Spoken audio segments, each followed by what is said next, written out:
Hello student, आज आपल्याला study करायची आहे एक्झरसाइज 1.1 मधल्या 5th क्वेश्चनची. Use Euclid's division lemma to show that the cube of any positive integer is the form of 9m, 9m + 1 और 9m + 8. आता युक्लिड्स division lemma हे काय, तर हा आहे एक्झरसाइज 1.1 क्वेश्चन नंबर 5. काय Euclid's lemma a = bq + r.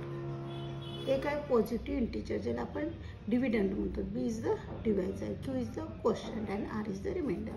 जिथं क्यूब आहे तर 1 क्यूब इज 1 आहे, 2 क्यूब इज 8 आहे आणि 3 क्यूब इज 27 आहे.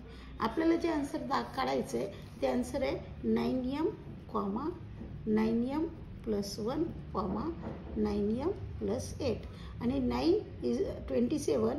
9 ने 27ला डिवाइड होते, त्याच्यामुळे आपल्याला जे ए बी ची व्हॅल्यू घ्यायची आहे डिवायझर म्हणजे तो क्यू असेल. म्हणजे मी ए = काय करेल 3q + r घेईन. म्हणजे बी ची व्हॅल्यू काय आली 3 आणि क्यू ची व्हॅल्यू माहीत नाही काय, ते 3च्या मल्टिपलमध्ये कुठली पण असेल आणि r इज द रिमाइंडर. जर मला 3 ने डिवाइड करायचं असेल तर वेअर r = 1, 0, 1, 2. 3 ने डिवाइड करायचं म्हणजे <3 पर्यंत घ्यावं लागेल. मग केस नंबर 1 मध्ये मी काय होणार, पुट b = 3 अँड r = 0. आता मी a = काय मग माझं 3q + 0. पण क्वेश्चनमध्ये क्यूब सांगितलेलं आहे त्याच्यामुळे a³ = 3q whole cube. a³ = मी जर ह्याचा क्यूब केला तर तो क्यूब काय येणार आहे माझा 27q³. मग ह्याच्यातनं 9 बाजूला केलं तर a³ = 9 इन ब्रॅकेट 9 3 = 27, 3q³. हा जो क्यूब आहे ते ब्रॅकेटच्या वरती नाही यायला पाहिजे, ब्रॅकेटच्या मध्ये यायला पाहिजे. Put 3³ = m. मग अर्थात a³ काय आलं 9m. आपला आन्सर काय पाहिजे होतं 9m. एक आपल्याला आन्सर मिळालेला आहे. आता आपण व्हॅल्यू ठेवूत. Put b = 3 and r = 1. काही ह्याच्यामध्ये व्हॅल्यू ठेवायची आपल्याला. a = 3q + 1. क्यूब करायचं आहे. a³ = 3q + 1 whole cube.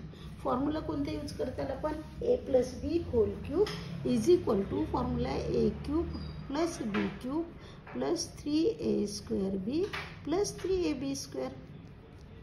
आणि ह्या फॉर्म्युल्यानुसार a³ = 3q³ + 1³ + 3 × 3q² × 1 + 3 × 3q × 1². Answer काढायचे क्यूब स्क्वेअर करून मल्टिप्लिकेशन, स्क्वेअर करून मल्टिप्लिकेशन. 27q³ + 1 स्क्वेअर करूत आपण 9, 9 3 = 27 q² + square करूत 1, 3 3 = 9q.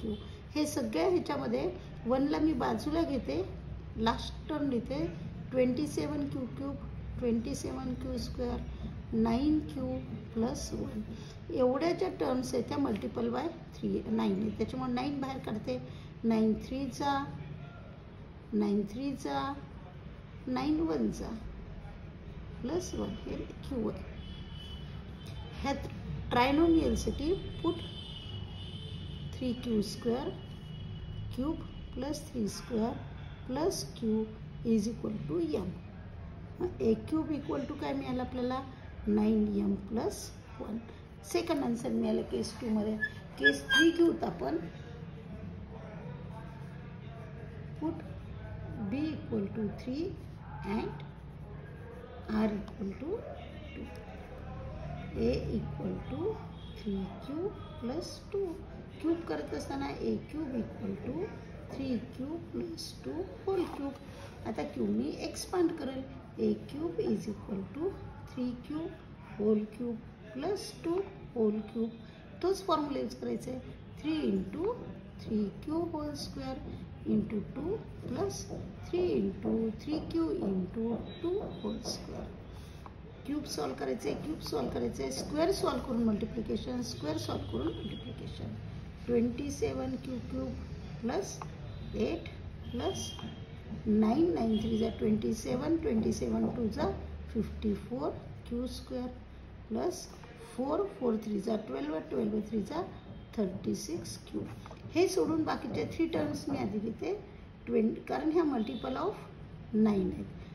Q square plus 36 cube plus 8 आणि ह्याच 3 टर्म्समधनं मी 9 कॉमन काढते. 9 3 जा Q cube as it is, 9 6 जा Q square as it is, 9 4 जा Q as it is plus 8. आणि ह्या ट्रायनोमियलसाठी नवीन लेटर कन्सिडर करूत आपण. 3 q cube plus 6 q square plus 4 cube is equal to m.